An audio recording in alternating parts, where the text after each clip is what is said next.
Bueno, good afternoon, everybody. Thank you so much for joining us.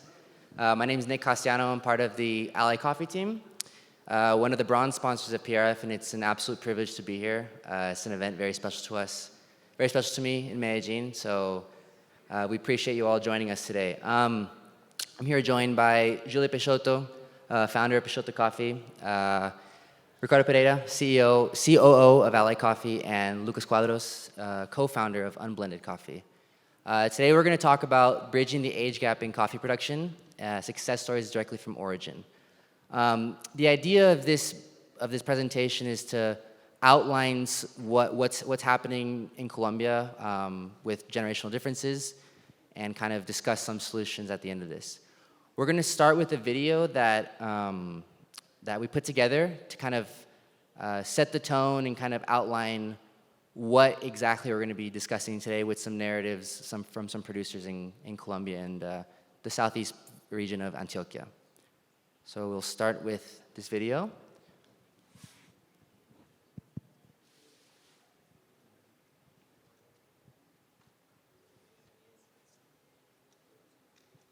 There should be sound.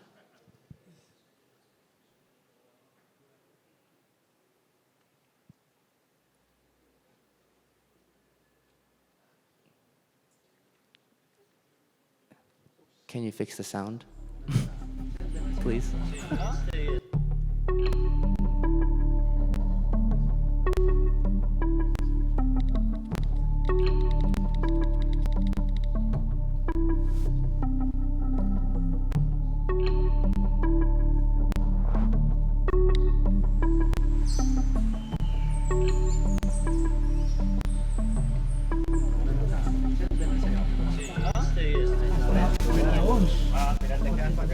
Tiene candela en la boca. Pero ¿qué han hecho?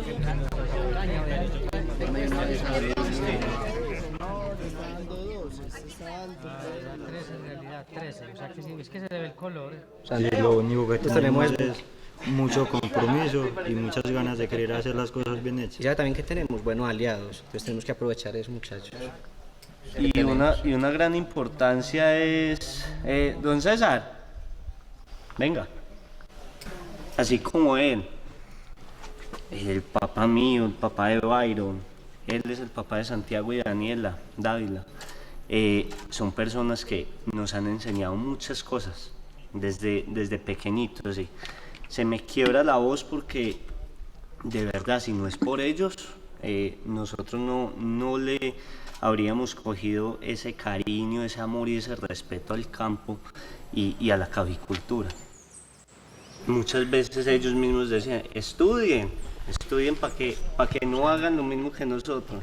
Pero ahora uno piensa, no, el estudio real es el que ellos hicieron y el trabajo importante es el que ellos hicieron con nosotros.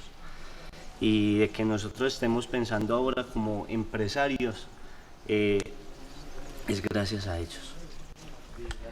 Alguien que me lo haga reír, por favor. A ver, chiquito, pero es calmo. Nosotros nos divertimos porque Oiga, Santi, pero tú eres de mayor. Sonrían, pues. Yo les hago caritas.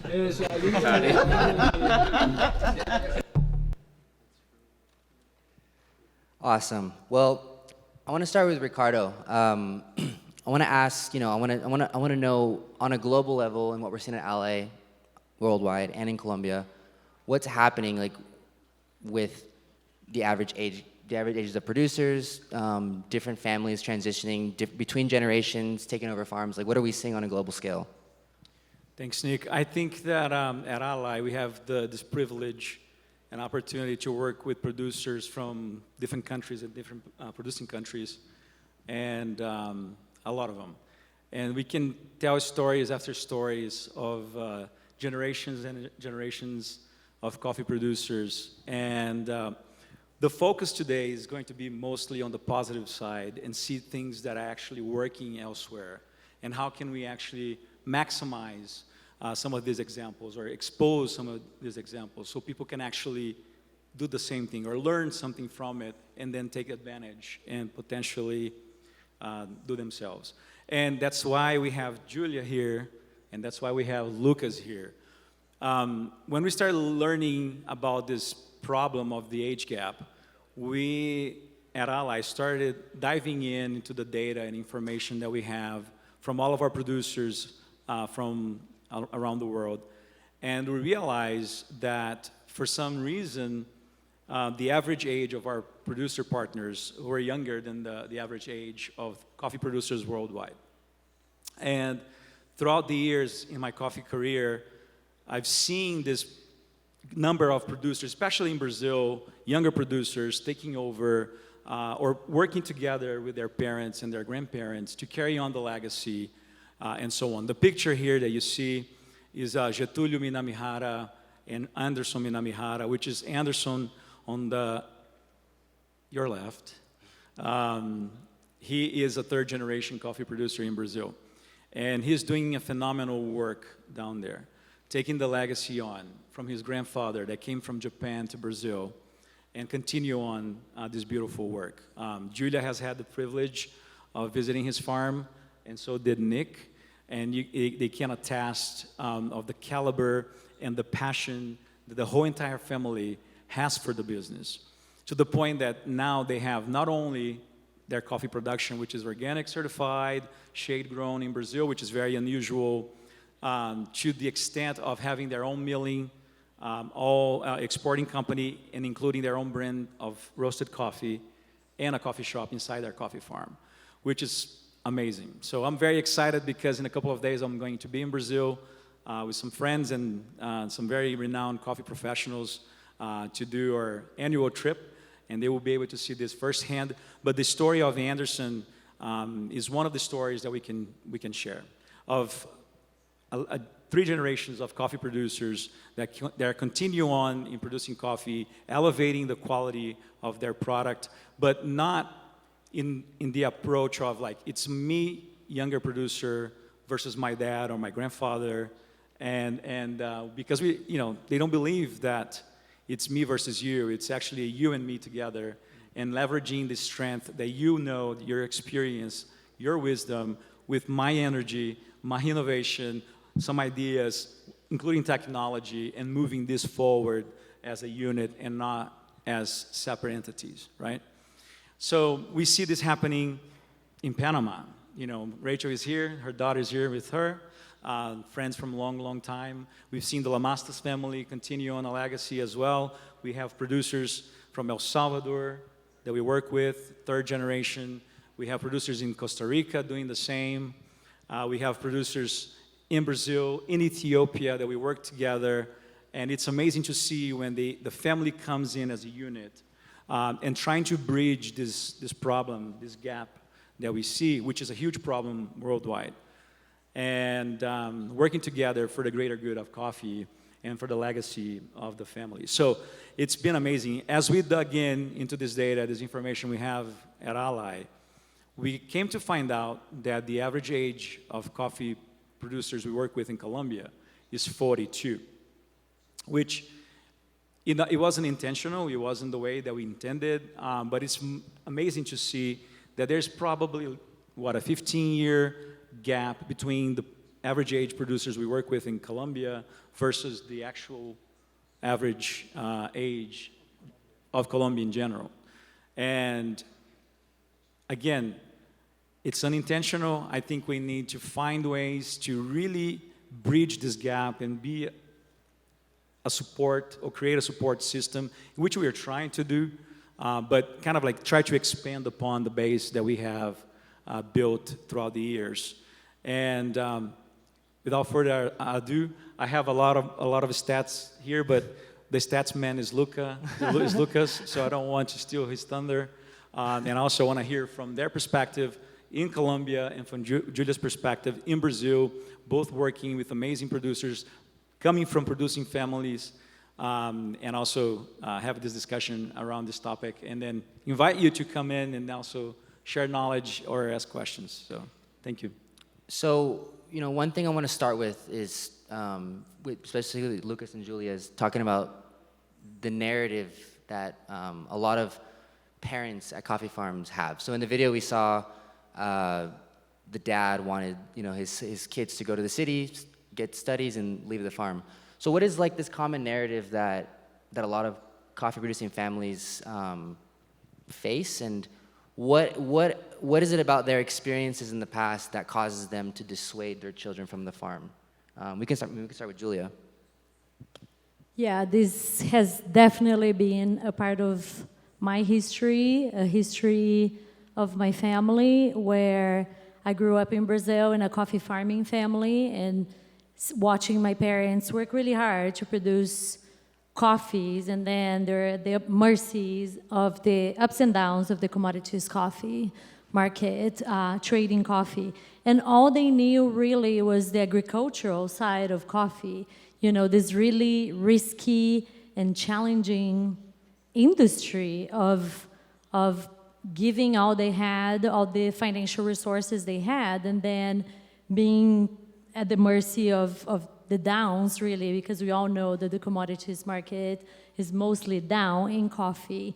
That's some of the economic risks in coffee, but then there's so many other risks, right? There's the climate challenge that they face of getting just the right amount of rain, and not too much rain, not too little rain, too much drought, frost.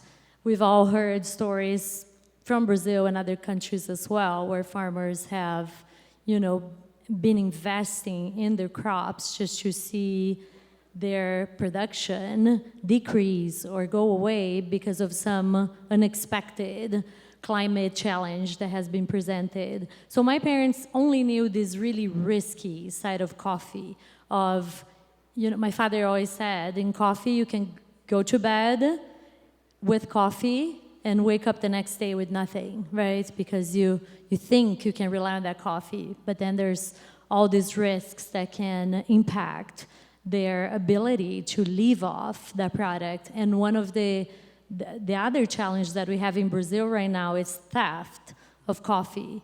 Clean coffee, milled coffee in Brazil is liquid cash. So transporting coffees out of the farm into milling stations or exporting places has been a huge challenge this year. We just had 80 bags stolen from our farm. In the middle of the night, they broke into the farm. Somehow they knew we had milled coffee sitting there, ready to go to be exported, and they came in and took 80 bags of coffee. So for my parents, that's the side of coffee that they knew. And obviously, and I don't blame them, because I'm a mother myself as well, they wanted a better future for their daughters. So they encouraged us to leave the farm. And we saw that on the video where the father is saying, go study, so you're not doing what I'm doing. So my parents were always encouraging us to leave and pursue professional careers, which I did. I left the countryside. I went to São Paulo to go to college. Then I went to the US to get my master's program. So I left coffee. I left my roots for many, many years. And if you want to hear the full story, I'll be presenting at 3:55. Go watch it. But for now, the shorter version of the story is that I left coffee for many years, but then I received this calling that I had to go back to coffee, despite my parents' discouragement, right? Because they wanted me to do something else. So there's definitely that fear in parents' minds, right? I mean, I talked to farmers here in Colombia as I was visiting coffee farmers in Antioquia. Many of them were proud to say, oh, my daughter is studying medicine. She's left the farm. And that's beautiful to see, right? They have this pride, this orgullo that their children are doing something else. But perhaps, there's a way that parents can also understand that if they don't encourage that participation early on, that eventually their legacy and the legacy of their ancestors will go away, will disappear. Yeah. Julia, we talk about carrying on the legacy, right? Your family has a long history in coffee. And you left coffee, got a degree in law, went to do your master's in the US in law, and then you became a very successful corporate lawyer for a big company named DHL. And then you decided to go back to the farm and continue on the legacy. And why did you do that? Because I know your story, but I think it would be great for people to understand that you took a step back to continue this legacy, even though it's very risky, right? But because if you didn't do that, what would be the alternative? Yeah, actually, Ricardo has been a part of my story as well. So the reason why I went back to coffee was because in 2012, when my grandfather passed away, it hit me really hard that my father back then was almost 70 years old, and I came to realize that he was the last one of his siblings still farming coffee. Everybody else, at some point, they're all farmers, they're all working in coffee in one capacity or another, but they had all either lost everything or left to pursue other opportunities. And my father was still farming coffee, but beyond his generation, there was nobody else who was working to keep that legacy alive. So I felt called to do something. I didn't know what it would be, and that's where Ricardo came in and helped me a lot in figuring out the how, what I would do with my family's coffee. But yeah, I felt called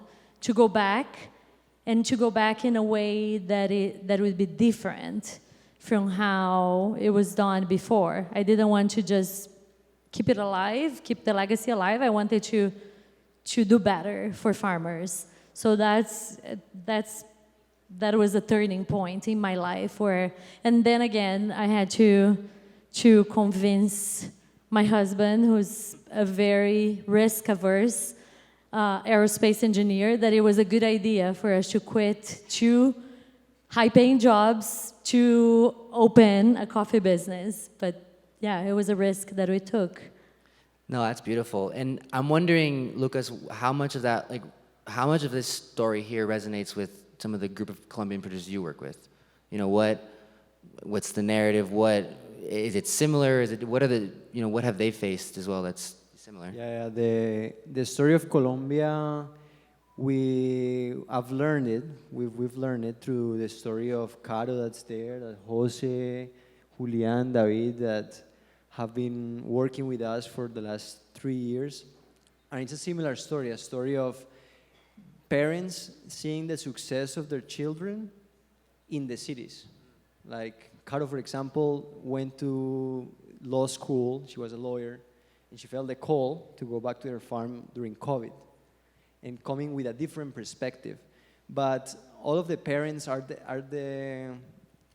the ones that are actually asking them to leave, because during the 80s, the 90s, the early 2000s, the violence in the rural areas of Colombia played a big role.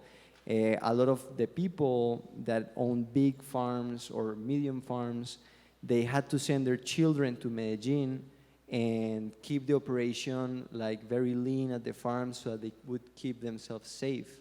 So that is perhaps a difference between the narrative of Brazil versus Colombia. And also the other factors, as you said, like agriculture in general not being very attractive. It lacks the fanciness of technology. It lacks the, as we understand it right now, it lacks the connection to a craft. It lacks the purpose, but you know, there are ways to change it, and success stories that we've seen. Yeah.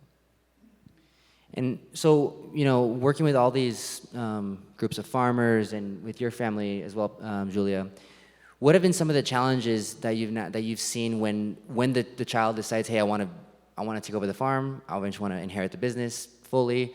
What are these generational challenges that you face between parents and children? Because I can imagine it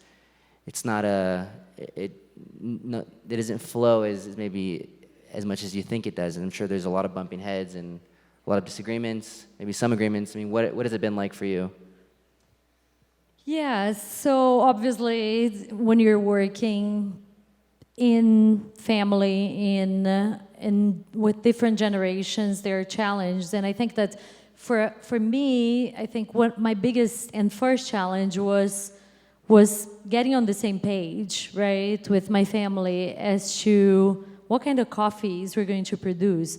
When we started in 2015, I remember going back to Brazil and no one even spoke in terms of the sensorial aspects of coffee, right? There is a lot of reliance on the physical aspects of the coffee. They didn't know the value of their coffee. Most of the farmers were in the dark when it came to understanding the value of their coffee and the quality of their coffee. So there was a long process of educating my family as well as neighboring farmers, right? Because it wouldn't work just to have one family doing that. We needed the support of the entire industry around us to be able to classify, to be able to assess the quality of the coffee. So we started talking about score of coffees, and most people were not familiar with that terminology. So we had to get on the same page as to what coffees we're going to produce. I had a feeling that back then I was starting to learn about coffee, and again, Ricardo was part of that process as well of training us to cup and assess quality of coffee. I had the feeling that my family's coffee had the potential to be sold as specialty grade coffee only, but my family knew nothing about it. So I wanted to push them in the direction of improving quality and focusing on process to push their coffees in the direction of specialty coffees. But they came from this tradition of producing volumes, right, and producing the traditional way, which was how my grandfather did and how, their relatives did. So there is some resistance in investing in procedures and processes that would improve the quality of the coffee, because they couldn't quite see what the potential or the return would be for them. So that was one of the first challenges that we had. It was like, what are we producing and how are we going to go about it? Because I didn't want to start my business if I didn't know I had a reliable source of specialty grade coffee coming from my family farm. So it's still a work in progress. Obviously, there's good years and not so good years, and some years where we can easily reach the goals that we have in place, and some years that we have to stretch a little more with processing and some other things.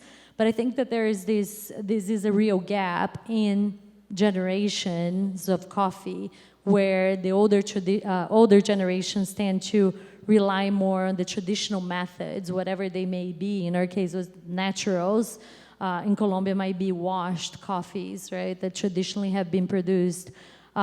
And the new generations wanting those higher quality, high specialty grade coffees. So that's one of the challenges. I don't know if that's something that you see here in Colombia as well. And Lucas? I want to ask Lucas too, like, what are those conversations like? You work with a lot of young producers who are really excited. They want to try new things. You having access to other markets that maybe some of them are still learning about those, and they are becoming more understanding of those markets. So how do you navigate those conversations between children and parents and kind of balance, what the child wants to do and what the parent has done for many years? Yeah. So there are like two good stories here. I don't know if Valeria is here, but Valeria is, there she is. Valeria is 18 now, 18, yes. So obviously we had to negotiate with her mom and her dad. We've been working with Valeria since 2021, I think. And at first her dad was very skeptical. And then Valeria was the one like really processing, and her dad was like, all right, you do it, but just do it with a little bit of coffee and not my whole farm, right? That's wise? Yes, that is wise. And then Valeria was excited, and then her dad was, some occasions, like we would buy her coffee, and then her dad would just send it to a cooperative, and we're like, Valeria, where's the coffee? And she's like, my dad sent it to a cooperative. So things like that. But now that Valeria graduated from school and the prices are low, Valeria has been the one selling her coffee's farm at a way higher price than the current market, So that is one story. And another story is Carolina, the first time we did a black honey, that the fermentation went too long and started like growing worms. And then her mom was like, Carolina, what are you doing with my harvest? And, but then the coffee was tasting great. And that is a coffee that has been making a name for Carolina as a brand in the US. Her black honey that she named Brownie. So those are like two stories between the difference of the parents' perception and the, yeah, in this case, the daughter perception. It is very interesting. It's pretty rocky. I can imagine at first coming into your father that has been producing coffee his whole life and say, hey, how about doing, building these raised beds? And he's looking at you and saying, what do you mean by that? Is it going to cost money?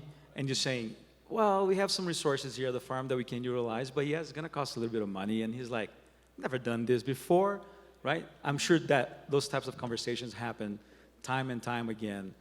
Of course, this is almost 10 years ago. And I guess as the years went by, things started getting a little bit better. You found your groove as a younger person coming in and with ideas, with innovation, with different experiments. But I'm sure that it wasn't easy to really get your dad full on board right away, right? So how were some of those conversations you guys had? Yeah, it's interesting that you mentioned raised beds. That's one of the things that we wanted to implement at the farm. And the other one was depulper, right? We wanted to depulp coffees. We knew we had a market for that in the U.S., so we invested in a depulper, and we now use depulped coffees for our espresso at both coffee shops that I own. So, but that was an area of challenge as well, because there's no market for depulped coffee at a higher value in Brazil, right? I'm willing to pay the value of a cleaner, more balanced coffee, but that market's just not there in Brazil. So there's, there has been a lot of back and forth and a lot of business planning to justify doing something like that, but it comes at a shock, right? For someone who's like, what? You don't want my traditional naturals that I have been producing for so many years and they do so well here. But so there's a lot of meeting in the middle, right? And that's the part that we talk about here soon, of bridging the gap. Right. That's what needs to take place, because when working across generations of coffee farmers, we have to bridge the gap. There's no way to just, meet the demands of the market as we know in our generation. And I'm not the youngest generation here. Also, I'm kind of in between, right? These guys are much younger. But yeah, so we have to find a way where we meet in the middle and honor some of those traditions and that wisdom that comes with years and years and a lifetime of coffee farming. I like to tell a story where my father has always said, coffee needs to rest, right? Which now we all know it's true, but needing coffee. I was at a time where I needed coffee. I needed the coffee to hit the water. Otherwise, I was going to run out of coffee. In the U.S., I was like, well, but this coffee is going to be milled. It's going to take at least 30 days for it to get milled, and it's going to be on a boat for 30 days. My coffee is going to rest on the boat, Dad. It's not going to rest at the farm. And he was like, okay, but just so you know, the coffee needs to rest. I've told you this my whole life. And he couldn't explain to me what was it, right? What was happening scientifically or technically with the coffee. He just knew intuitively that coffee needs to rest, right? He grew up on the land and hearing those things from his parents, from other farmers around him. Yeah, and I learned the hard way that coffee does need to be rested because it's not stable enough, right? It dries really fast, and water activity still still too high in that coffee. So there's this ingrained wisdom, almost to a point of being wizardry, right? That coffee farmers have, because they've lived in the land, they've accumulated all this knowledge over time, that I feel like we need to somehow document that, or, you know, compile that, so that we're still applying that in our generation and in future generations to come. Yeah, for sure. So as we wrap up, I want to save time for some questions, but the last question I have for all of you is, what's the way forward for young coffee producers? You know, we've discussed a lot of the challenges. What's worked to overcome these challenges, these barriers, and how do we motivate more young coffee producers to see value and to want to be motivated to take over the family farms? I know, Lucas, you could tell us about some of the communities you've worked with and what's worked there. So I'll be quick, but it has to be more than coffee farming. That is the essential thing. Like, I mean, it has to be profitable and a viable business, but that's a given. It has to be more than that for a young person to like make the conscious decision to choose it or make it their career path. It has to be about building their brand, and it has to be about being recognized in a market that enjoys their coffee. So a lot of connection to the market. That is the first takeaway. The second takeaway is you have to do that through mentorships. You have to build a systematic way to have mentorships. And then, like, from older producers or more experienced, teaching the younger and the ones that are coming and wanting to know. So that has to be a system. Like in a collaboration way. Yeah. And the third thing is alliances. And with this one, I wanted to like give a shout out to Caureso right there. So these guys from Andes, David is 21, 21, 22. 24, 21. Con el primo José, 23, y Julián, 29. They came together and formed this roastery, coffee shop, and purchasing point. So we buy a lot of our coffees from them, and that has been the cornerstone for teaching more young producers in Andes. So, which is great because in a sense, finding a way to have your product to the end consumer as a coffee grower we have seen this as a huge opportunity, and that's the steps that Julia took as well, starting her own brand of roasted coffee and coffee shops in the U.S., carry on that legacy. So direct to consumer then is definitely an option, right? Awesome.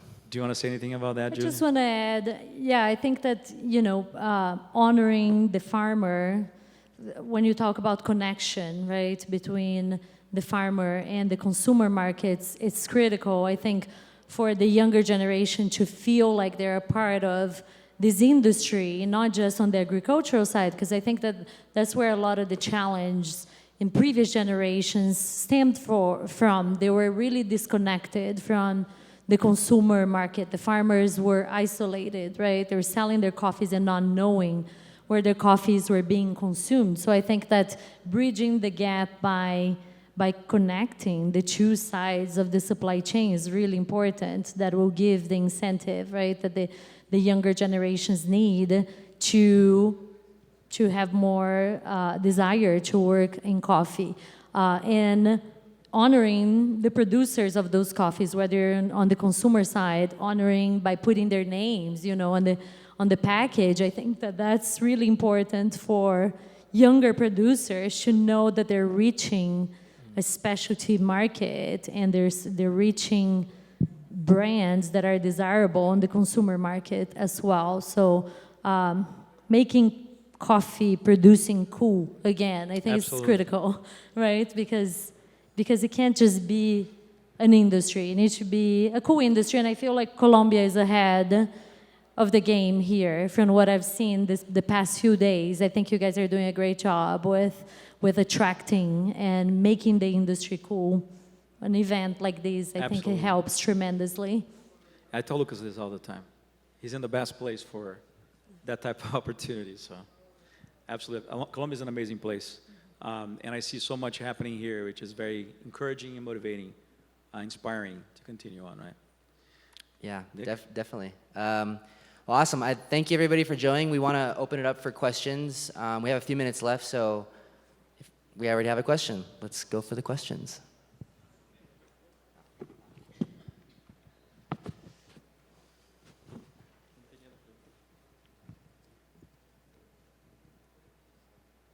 Okay, thank you for your conference. It's glad to hear you and hear your experience. But I have one question. I know that the population you are working with is the young people that are growth in the farms, but what about the people or the young people from the cities? How to make them feel that this work, the produce of coffee, is a seductive way of living, and how to break like this big brand like range or like this distance between the city and the earth, the soil, and like giving the hand like a different symbolic way of work, because it's important maybe to make like the city go to the farm, not only the farm stay in the farm. Yeah, thank you. So the good question, how to make it attractive for young people in the cities to consider farming, right? So it's what Julia said, making it cool. So it comes with it's a branding problem. And we've seen industries that have done this. You know, what Michael Jordan did with basketball and shoes, you know? And I think that now that big celebrities like Jimmy Butler and some other celebrities are starting to put an eye into specialty coffee, and with young producers having access to social media content creation, specialty coffee is an emerging brands business that is going to make it attractive and cool for young people to consider it as a career path. I think if I can add to that too, as just a young person in coffee in general, I think Lucas probably speak to this as well. I think as our generation, we want to feel like there's some sort of identity. We want to feel like we're a part of something, and that everything we're doing in our lives or that we're consuming is adding some sort of positive value to our communities or the environment or whatever it is.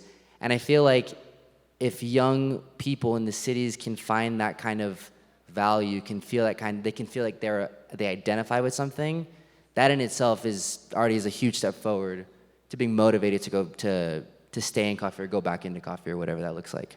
I think a suggestion that I would like to make is that take time for mentorship, because you don't know what you're doing. And recognizing you don't know what you're doing and you need help is also a huge step forward.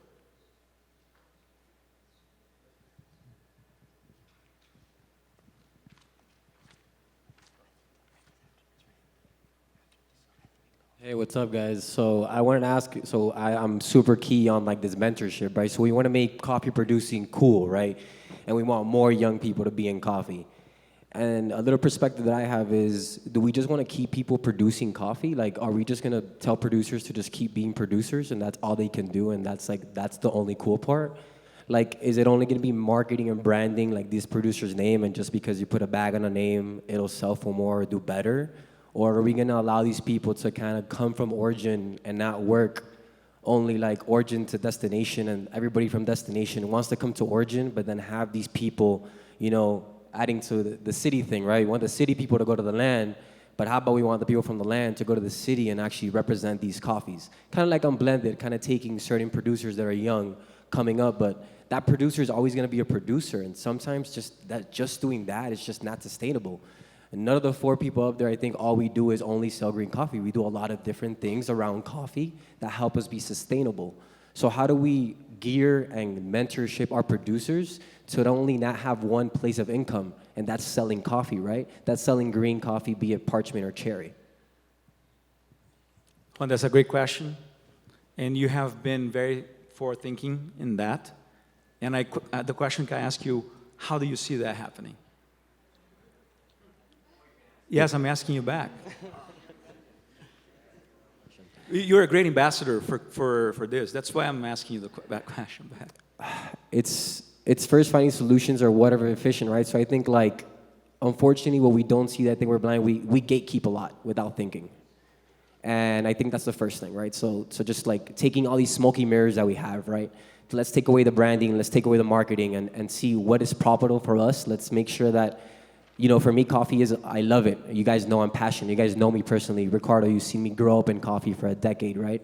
And I've seen the smoky mirrors from leaving the city and coming to the land, living here 3 years and living it. And taking those mirrors out just made it different. I'm like, it's almost like not showing people here the opportunity that they have. I was always told, let's do the American dream, but I'm living the American dream in Colombia. Amazing. So that's like difference there for me, personally. Yes, no, that's amazing. And I think that's, you know, finding ways to create platforms, right? Finding a way to leave producers, to provide producers an opportunity to have a voice, not just produce coffee, like you said. Help, you know, finding ways to help them understand their business, not just produce coffee. Helping finding ways to find outlets, opportunities to actually do more than just growing coffee, right? Presenting them out, inviting them to destination where people are drinking coffee, just like Julia said, right? There's different ways of doing it. You're doing it. We're trying to do it the best we can. Lucas is trying to doing the same, and so is Julia, and so on, and many other people here in this room. I see Kyle with Osito sitting back there doing the same. We need more people doing that, right? And I think if we as an industry we join forces together, we are much stronger than actually going our separate ways, right? But what you said is beautiful. What you're doing is beautiful. And there are more people doing those things, right? Ricardo, you've been in this game like 20 years. Tell me how hard it is to join these forces. How hard it is to just get 20 people in this room. You know, imagine, we can't even fill up this hall right now. This is very difficult, and that's a great question. I'm doing this for 15, not 20. You know, I'm not that old. I'm old. But, you know, the point is, it's not easy. But I've been doing this for 15 years, and I'm going to continue to do as long as I can to find ways to really collaborate and not pull forces apart. Yeah, I just wanted to share a good story, which is, again, the guys from Cabresto. Like, they started as single producers that joined forces through collaboration, and then they started roasting, doing a coffee shop, adding more and more value to their own farms, and bringing producers from the area and adding value as a whole. And what will the future hold for them? I don't know, exporting roasted coffee perhaps. But they have brands that they're building after them for themselves. So I think that is a great case study that we should highlight and replicate. El tiempo se acabó. Off time. Just kidding. Can we do one more question? I feel like there's one more good question. Who's gonna be the person? I thought I saw a hand. If not, we'll be around for the rest of the show. I think I want to say just one more thing before we end. I think that if we find the balance or a good blend of wisdom, experience, and innovation, energy, young blood, we can actually be much better in the future or moving forward. So thank you for coming. I'll see you guys later. Thank you.